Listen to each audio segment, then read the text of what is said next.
ఉండాలంటే క్షేమము మనము కలిగి ఉండాలి. స్తోత్రం కలుగునుగా. హల్లెలూయా.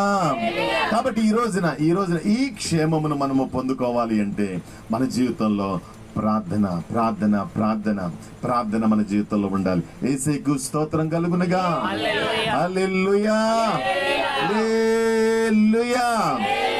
కాబట్టి మొదటిగా మనకు మంచి స్థితి కలగాలి అంటే మనము భక్తి కలిగినటువంటి వారిగా భక్తి ఉండాలా. మొదటిగా ఏముండాలి చెప్పండి?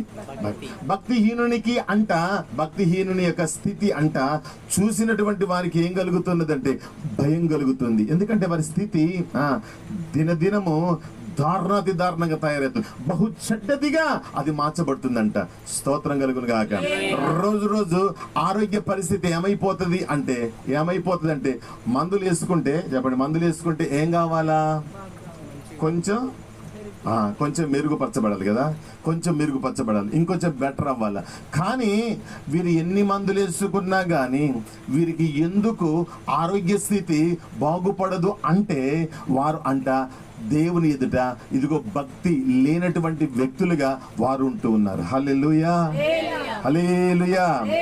సాతాను గాడు ఎవరిని వాడుకుంటాడు అంటే, ఎవరిని అటాక్ చేస్తాడంటే ఆ మనుషుల్ని ఇదిగో సాతాను గాడు అటాక్ చేయడానికి గల కారణం ఏంటిదంటే వానిలో భక్తి లేదు.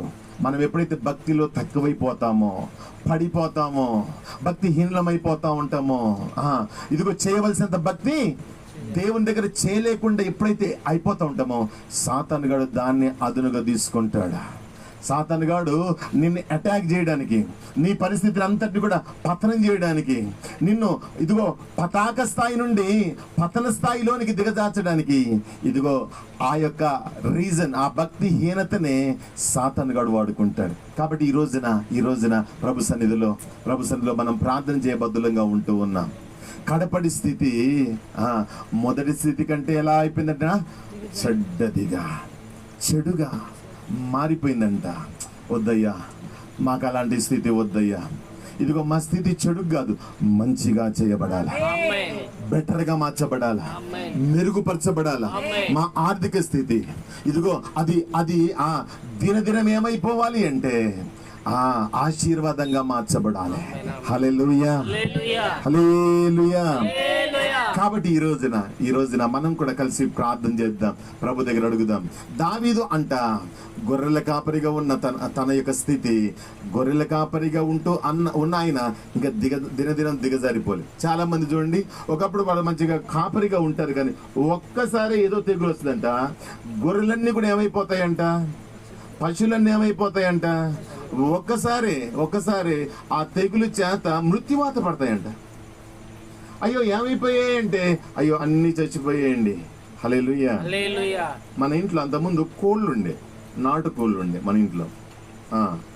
మొన్న మన చుట్టాలు వచ్చిన వాళ్ళందరూ కూడా అంటున్నారు, మీ ఇంట్లో కోళ్ళు ఉండే కదా, కోళ్ళు ఏమయ్యాయి అని చెప్పేసి వాళ్ళు అంటూ ఉన్నారు. మీరే తినేసారా మొత్తం? ఒక్కొక్కటి మీరే తినేసారా అంటే, లేదయ్యా, ఆ మధ్యలో ఒక వైరస్ లాంటిది ఏదో వచ్చింది, కోళ్ళు ఒక్కరోజే కోళ్ళు అంతా కూడా అయ్యో ఇన్ని కోళ్ళు ఉన్నాయి అని అనుకో అన్ని చచ్చిపోయాయ్యా అని చెప్పేసి అన్నట్టు. అవునా? అయ్యయ్యో మీ కోళ్ళు కూడా చచ్చిపోయా? సైడ్ నిజమే. మేమైతే ఒక బస్తాలు ఎత్తితే ఆ బస్తా గట్టిగా పైకి లేపడానికి కూడా చాలా బరువు ఉంది. అన్ని కోళ్ళు పెద్ద పెద్ద కోళ్ళు అవి చచ్చిపోయాయి.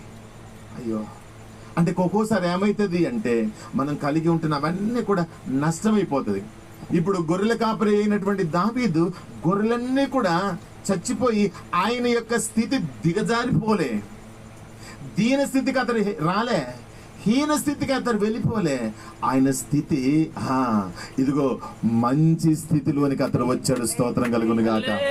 ఏ స్థితితో తెలిసినా ఒక అనామకుడిగా ఉంటున్న ఆయన, ఒక పశువుల కాపరిగా ఉంటున్న ఆయన, ఆ యొక్క కుటుంబంలో 8వ వాడు. కానీ ఈ యొక్క దావీదు ఆ యొక్క 8వ వాడు ఎవరికి తెలియదంట. 8వ వాడు ఎవరికి తెలియదు అంటే 7 అన్నలే తెలుసు, 8వ వాడు తెలియదు. అలాంటి వ్యక్తిని అంట, ఇదిగో రాజునకు అల్లుడనగుటకు నా స్థితి ఏ పాడిదయ్యా అని అంటున్నాడు. అంటే ఆ స్థితిని ఎవరిచ్చారు అంటే దేవుడిచ్చాడు. స్తోత్రం కలుగును గాక. కాబట్టి ఈ రోజున మన స్థితిని బట్టి ఈ రోజున నువ్వు సంతోషించాలి అంటే, మన పరిస్థితి ఈ రోజున బెటర్ గా మార్చబడాలంటే, మొదటిగా మనం దేవుడు అంటే మనకు భక్తి ఉండాలా. ఏముండాలి చెప్పండి? నేను భక్తి చేయాలా. నా భక్తి నా స్థితిని మారుస్తుంది. నా పరిస్థితుల్లో మార్పును తీసుకొచ్చేది ఏంటిదో తెలిసిన? నా భక్తి జీవితమే. నేనెంత భక్తిగా ఉంటానో, నేనెంత భక్తి చేయగలను, ఎంత భక్తి చేస్తానో అంతగా నా స్థితిగతులు మారుతూ ఉంటాయి. యేసుకు స్తోత్రం కలుగునుగా. చెప్పండి హల్లెలూయా, హల్లెలూయా. ఈ మాటలు ఆలకించండి. దావీదు నా స్థితిగతులు మారాలి అని భక్తి చేయలేదు, కానీ భక్తి చెయ్యాలి కాబట్టి దేవునికి చెప్పండి ఏం చేయాలా? దేవునికి భక్తి అంటే ఇష్టం. భూమి మీద భక్తులు దేవుడు శ్రేష్ఠులు అన్నాడు కాబట్టి భక్తి చేసేవాడిని దేవుడు ఇష్టపడుతున్నాడు. కాబట్టి నేను భక్తి చేస్తూ పోతే చాలు అనుకున్నాడు. ఆ భక్తి దేవుని యొక్క సన్నిధానంలో తన స్థితిని అంతటి కూడా మార్చగలిగింది. యేసుకు స్తోత్రం కలుగును గాక. చెప్పండి హల్లెలూయా. కాబట్టి ఈ రోజున మన స్థితిగతులు మార్చుకుందాం. మనమందరం కూడా మంచి స్థితిని మనం పొందుకుందాం, సంపన్న స్థితిని మనం పొందుకుందాం. దారిద్ర్యపు స్థితిలో నుండి ఉన్నతమైన స్థితిలోనికి మనము ఇదిగో అడుగు పెడదాం. అలాంటి కృప కొరకు మనం అందరం ప్రభుని వేడుకుందాం. అందరం కూడా మోకరించి అందరం కూడా కలిసి ప్రార్థన చేద్దాం. ఈ రాత్రికాల సమయం అందు దుఃఖ స్థితి మనకొద్దు, బాధతో ఉన్న పరిస్థితులు మనకొద్దు, కానీ సంతోషకరమైన పరిస్థితి